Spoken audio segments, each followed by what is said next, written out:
আমরা হন্যে হয়ে খুঁজছি ফয়সাল করিম মাসুদকে, যে কিনা ইনকিলাব মঞ্চের মুখপাত্র শরীফ ওসমান হাদিকে প্রকাশ্যে গুলি করে চলে গেছে।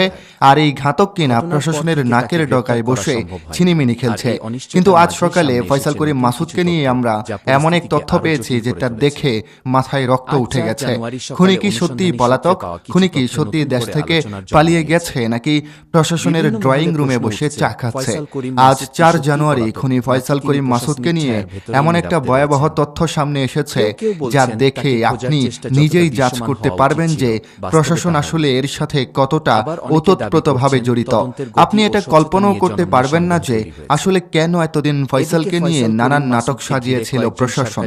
এর সাথে সরকারের উচ্চ পর্যায়ের কত বড় বড় কর্মকর্তা জড়িত তা জানলে আপনার টনক নড়বে। তাই অনুরোধ রইল ভিডিওটা সম্পূর্ণ দেখার। চলুন ভিডিওতে একটা লাইক দিয়ে একদম শেষ মুহূর্ত পর্যন্ত ভিডিওটা উপভোগ করি। শরীফ ওসমান বিন হাদির খুনি ফয়সাল করিম মাসুদ অভিনয় করেছে খোদ সরকারের মাদক দ্রব্য নিয়ন্ত্রণ অধিদপ্তরের ডিএমসির জনসচেতনতামূলক বিজ্ঞাপনে। আরও অবাক করা বিষয় হলো এটি করা হয়েছে এই ইউনূস সরকারের আমলে। আপনি কি চিন্তা করতে পারছেন ঘটনা আসলে কতটা ভয়াবহ?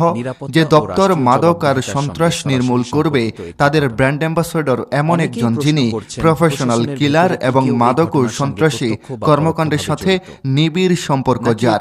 এর সবচেয়ে বড় নাটক শুরু হয় যখন ফয়সালের এই ভিডিওটা ভাইরাল হয়। ভিডিওটা ভাইরাল হওয়ার পরপরই ডিএমসি তড়িঘড়ি করে এই ভিডিওটা ডিলিট করে দেয়। কিন্তু কেন প্রমাণ লুটপাটের এত তাড়াহুড়ো তাদের? প্রশাসনের অন্দরমহলে এসব লুটপাটের সাথে জড়িত থাকা জঘন্য পশুদের কি এমন স্বার্থ লুকিয়ে আছে প্রমাণ গায়েব করতে? আর এর সাথে জড়িত যেই জজ, যে কিনা ফয়সালকে জামিন দিয়েছিল এবং বিএনপির 2 লোভী রাষ্ট্রের খয়রাত